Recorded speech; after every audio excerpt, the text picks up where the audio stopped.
Around midday on December 22nd, 1944, General der Panzertruppen Heinrich von Luttwitz stood in a farmhouse command post west of Bastogne, Belgium, studying a map that showed something impossible. The map showed American positions that should not exist. 3 days earlier, von Luttwitz commanded the 47th Panzer Corps, spearheading the southern thrust of Germany's Ardennes offensive. His forces had surrounded the American 101st Airborne Division in Bastogne. The town was critical. 7 roads converged there. Whoever controlled Bastogne controlled movement through the Ardennes. Von Luttwitz had 15,000 soldiers, 45 tanks, and complete encirclement. The Americans inside had maybe 6,000 men, limited ammunition, no armor support, and no clear path for reinforcement. Von Luttwitz had already sent surrender demands. The American commander, Brigadier General Anthony McAuliffe, had replied with a single word: nuts. Von Luttwitz expected Bastogne to fall within 48 hours. Standard military doctrine said surrounded forces without reinforcement or resupply would collapse within 2 to 3 days. The Americans were low on ammunition, medical supplies, and food. Winter weather prevented air resupply. The situation was tactically hopeless. But the map showed American Third Army units approaching from the south, moving faster than should be physically possible. The Third Army had been fighting more than 150 kilometers away near the German border, engaged in heavy offensive operations around Saarbrücken. Military doctrine said an army engaged in offensive operations needed minimum 1 to 2 weeks to disengage, reorient 90 degrees, and mount a counteroffensive through winter terrain. Von Luttwitz had studied logistics his entire career. He knew what armies could and could not do. What the map showed violated every principle of military movement he understood. The Third Army was commanded by Lieutenant General George Smith Patton, Jr., and von Luttwitz was beginning to understand why other German commanders had warned him about this particular American general. The first German officer von Luttwitz knew who had fought Patton was General Lieutenant Fritz Bayerlein, commander of the Panzer Lehr Division. Von Luttwitz had served with Bayerlein in North Africa and Russia. They were friends, had trained at the same Kriegsschule, and understood armored warfare the same way. In August 1944, Bayerlein's Panzer Lehr Division was one of Germany's elite formations. Full strength, experienced crews, the best equipment Germany could produce. The division had fought across France since D-Day, conducting the kind of mobile defense that German doctrine prescribed. Trade space for time, make the enemy pay for every kilometer, preserve combat power, withdraw to prepared positions, fight from strength. Bayerlein's division faced Patton's Third Army during the declassified breakout from Normandy.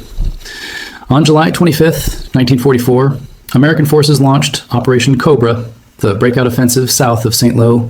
Bayerlein positioned the Panzer Lehr Division to conduct a mobile defense along predicted American axes of advance. German doctrine said American forces would advance methodically, consolidate gains, secure supply lines, and advance again.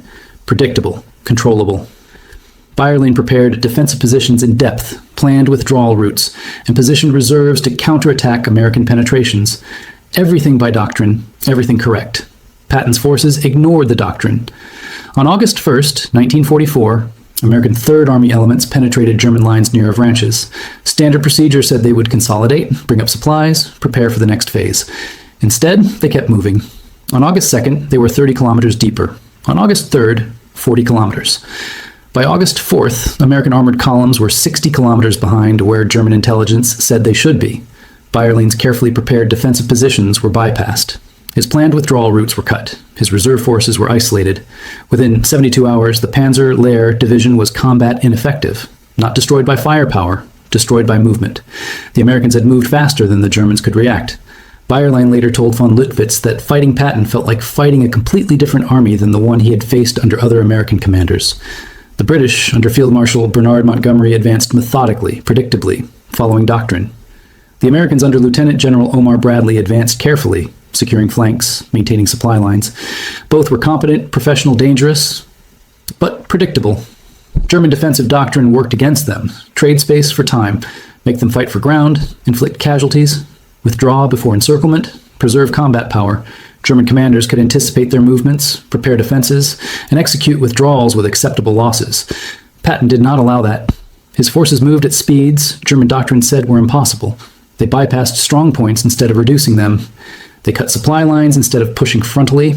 They appeared in places German intelligence said they could not reach, and they did it faster than German forces could reposition to counter them. Bayerlein said it felt like fighting an opponent who ignored the rules both sides had agreed to follow.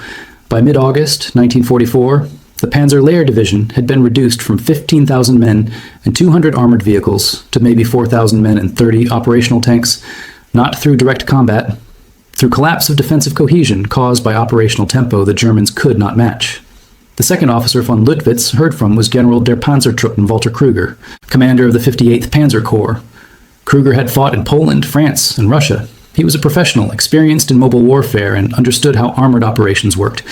In September 1944, Kruger's corps defended the Moselle River line in eastern France. The Moselle was a formidable defensive obstacle. Wide river, limited crossing points, high ground on the eastern bank. German forces held prepared positions with clear fields of fire.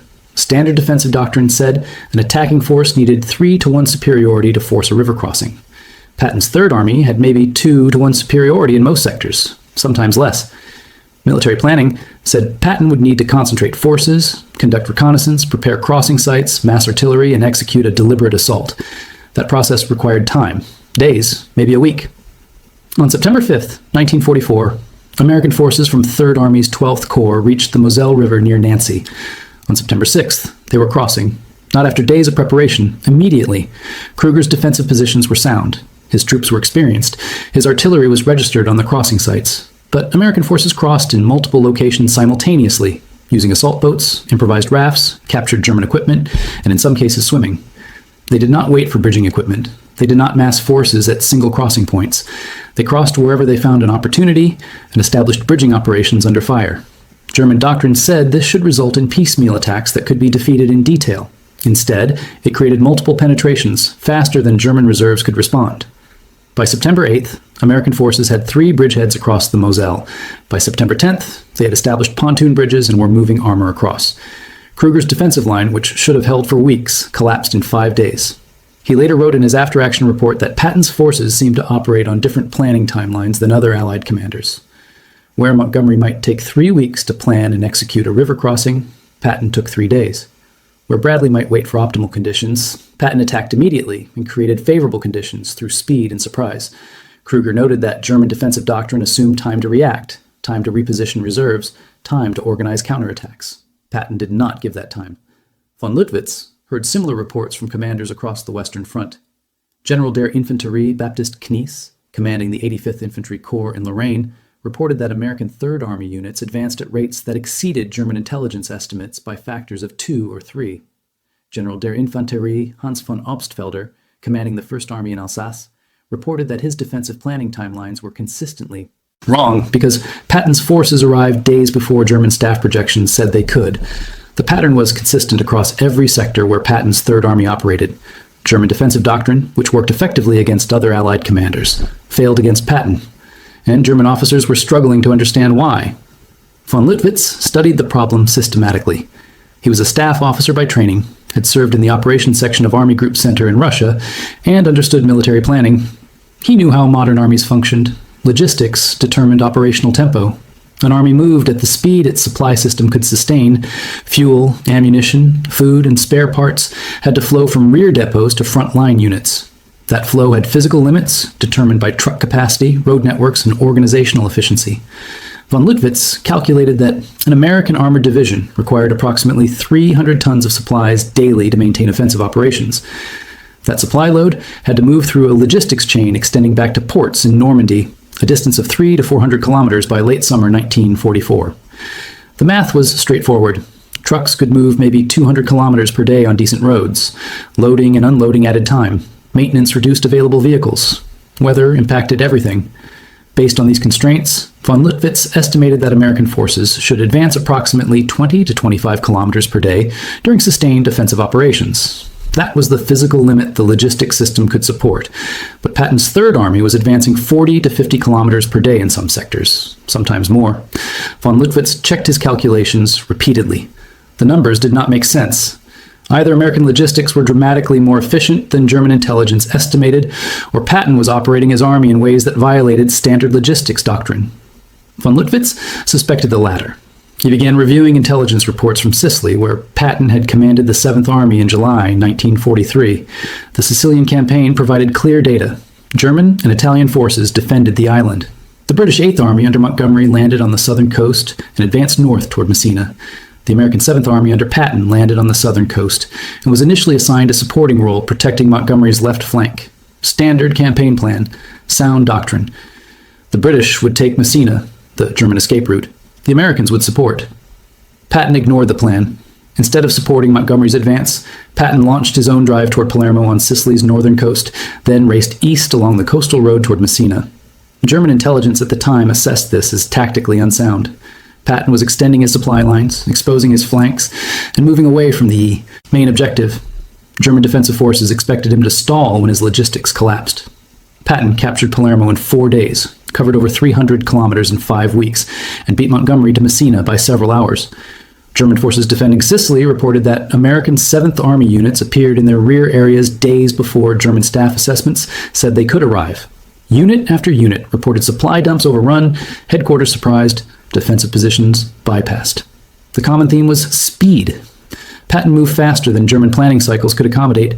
Major Rudolf Boehmler, who commanded a battalion defending central Sicily, later wrote that American forces under Patton seemed to ignore their own logistical constraints. His intelligence section estimated that American supply lines should collapse after advancing more than 100 kilometers from their beachheads. Instead, American units continued operating effectively at distances exceeding 150 kilometers. Boehmler noted that captured American soldiers reported that their units frequently operated with minimal supply stockage, living day to day on what trucks could deliver, accepting higher risk to maintain operational tempo. German doctrine considered that reckless. You did not outrun your logistics. You maintained supply discipline. You built stockpiles before major operations. Patton apparently considered speed more valuable than supply security. Von Lüttwitz found the pattern repeated in France. In September and October 1944, Third Army advanced across eastern France faster than its supply system should support. After-action reports from multiple German units described American armored columns advancing on reduced fuel allocations, sometimes literally running out of gasoline mid-operation, and resuming movement when supply trucks caught up hours later. German doctrine said you did not advance until you had sufficient supplies to complete the operation. Patton advanced anyway and solved supply problems through movement rather than preparation. The German High Command struggled to develop effective countermeasures. In October 1944, General Oberst Alfred Jodl, Chief of Operations Staff at OKW, issued guidance to Western Front commanders on countering American armored operations. The guidance emphasized mobile defense, preservation of combat power, and using interior lines to concentrate against American penetrations. Sound doctrine. The same doctrine that worked against Montgomery in Operation Market Garden. The same doctrine that slowed Bradley's advance through the Hürtgen forest. The doctrine failed against Patton. Third Army's advance through Lorraine in November and December 1944 demonstrated why. German forces defending Lorraine established defensive positions in depth, organized mobile reserves, and planned counterattacks against expected American penetrations. Textbook defense. Should, worked. Instead, Patton's forces attacked simultaneously across multiple sectors, creating penetrations faster than German reserves could respond, bypassing strong points, isolating defensive positions, and forcing German forces into reactive mode where they could not execute planned counterattacks. The 58th Panzer Corps lost 60% of its combat power in 2 weeks, not through direct combat, but through operational collapse caused by losing the initiative. The Lorraine campaign also revealed the limits of Patton's approach. In September 1944, Third Army reached the fortified city of Metz. The city was surrounded by 43 interconnected forts, built between the 1870s and 1930s. These were not field fortifications. They were permanent concrete and steel structures with deep underground galleries, armored gun turrets, and overlapping fields of fire. Hitler had designated Metz a fortress city, ordering the garrison to resist to the last extremity. The 462nd Volksgrenadier Division defended the city and its fort system with approximately 14,000 German troops. Patton initially believed Metz would fall quickly. His operational style emphasized speed and maneuver. Sieges violated that philosophy. On September 27, 1944, Third Army's 5th Infantry Division launched an assault on Fort Dryant, a key position southwest of Metz. The fort was built in 1902, continuously reinforced by French and German armies. It had steel-reinforced concrete walls, a deep dry moat, barbed wire barriers, 5 main gun batteries mounting 150mm guns, and extensive underground facilities. American planners had not conducted ground reconnaissance. They were unaware of the fort's layered defenses. The assault failed badly. American infantry penetrated the outer defenses, but could not advance through the underground tunnel system. German defenders used the tunnels to counterattack from unexpected directions. Tank destroyers proved ineffective against armored pillboxes. Artillery bombardment, including 240mm guns and aerial bombing by P-47 Thunderbolts, caused minimal damage to the fortifications. By October 9th, Patton ordered the attack abandoned. The 5th Infantry Division had suffered significant casualties for no gain. Major General S. Leroy Irwin, division commander, received blame for moving too slowly, though the real problem was that fortified positions required different tactics than mobile warfare. General Omar Bradley, Patton's superior, was frustrated by the Fort Bryant operation. Bradley later recorded confronting Patton, "For God's sake, George, lay off. I promise you'll get your chance. When we get going again, you can far more easily pinch out Metz and take it from behind." Bradley wanted Patton to bypass Metz entirely. Patton insisted on taking it, partly from operational necessity, partly from pride. The disagreement highlighted tension between Patton's aggressive instincts and theater-level strategy. The Metz siege dragged through October and into November. Heavy autumn rains turned the terrain to mud. Supply shortages, particularly fuel, limited operations. Third Army was receiving approximately 200,000 gallons of fuel daily against requirements of 350,000 to 400,000 gallons. The shortages forced Patton to choose which operations to prioritize. German defenders under General Otto von Knobelsdorff conducted effective delaying actions, using the fortifications and terrain to maximum advantage. The 58th Panzer Corps and German First Army forces defending Lorraine were outnumbered and outgunned, but the defensive advantages of the Metz fort system partially offset American material superiority. In mid-November, Third Army finally assembled sufficient resources for a major coordinated assault. On November 8, 1944, two corps attacked simultaneously. 20th Corps under Major General Walton Walker advanced from the north and west against Metz. 12th Corps under Major General Manton Eddy attacked from the south, bypassing Metz to strike toward the Saar River. The coordinated offensive employed tactics learned from the Fort Bryant failure. American forces avoided frontal assaults on fortified positions when possible.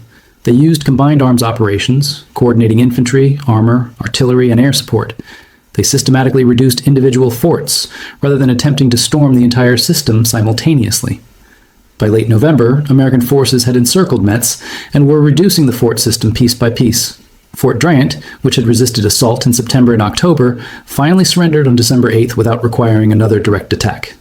The garrison had been isolated and cut off from resupply. When Metz fell on December 13th, 1944, approximately 11,000 German prisoners were captured. The siege had lasted over 3 months. Patton's prediction of a quick victory had proven badly wrong. German commanders defending Metz viewed the siege differently than earlier encounters with Third Army. The static defense had worked. Fortifications and prepared positions had negated American mobility advantages. Time and terrain had been on the German side. The defenders inflicted significant American casualties and delayed Third Army's advance by months. German defensive operations executed the fortress city concept effectively. For once, German forces had contained Patton not through mobile operations, but through static defense that forced him to fight the kind of battle where his operational tempo advantages did not apply. However, the Metz siege also demonstrated that even when contained, Patton remained dangerous. Rather than becoming fixated on Metz, he had used 12th Corps to continue, advancing around the city. While 20th Corps besieged Metz, 12th Corps pushed east toward the Saar, maintaining operational momentum. When the German Ardennes offensive began on December 16th, Third Army was not trapped in a siege but positioned to respond rapidly. The Metz operation had consumed significant resources and time, but Patton had prevented it from completely stopping Third Army's operations. He had fought the siege as a holding action while maintaining offensive capability elsewhere in his sector. The Lorraine campaign revealed important truths about Patton's operational methods. His aggressive style and emphasis on speed were devastating against mobile defensive operations. But against fortified positions that negated mobility, his advantages diminished significantly. The campaign also showed that Patton sometimes allowed pride and competitive instinct to override operational judgment. The Fort Bryant assault should have been abandoned immediately after initial failure. Continuing it wasted resources and casualties for no gain. Bradley had been correct that Metz could be more easily taken from behind. But Patton's insistence on taking it frontally reflected his personality and command philosophy. He believed in maintaining constant pressure, never allowing the enemy respite, even when tactical conditions did not favor his preferred methods. German commanders began recognizing a pattern. Other Allied commanders fought methodically. They concentrated forces, achieved local superiority, reduced German positions systematically, and advanced carefully. That approach was slow, but effective. German forces could trade space for time, inflict casualties, and preserve combat power through managed withdrawals. Patton fought differently. He accepted higher risk, moved faster, and created situations where German defensive doctrine could not function effectively. Speed became its own form of combat power. German forces found themselves constantly reacting, repositioning, withdrawing under pressure, unable to establish defensive coherence.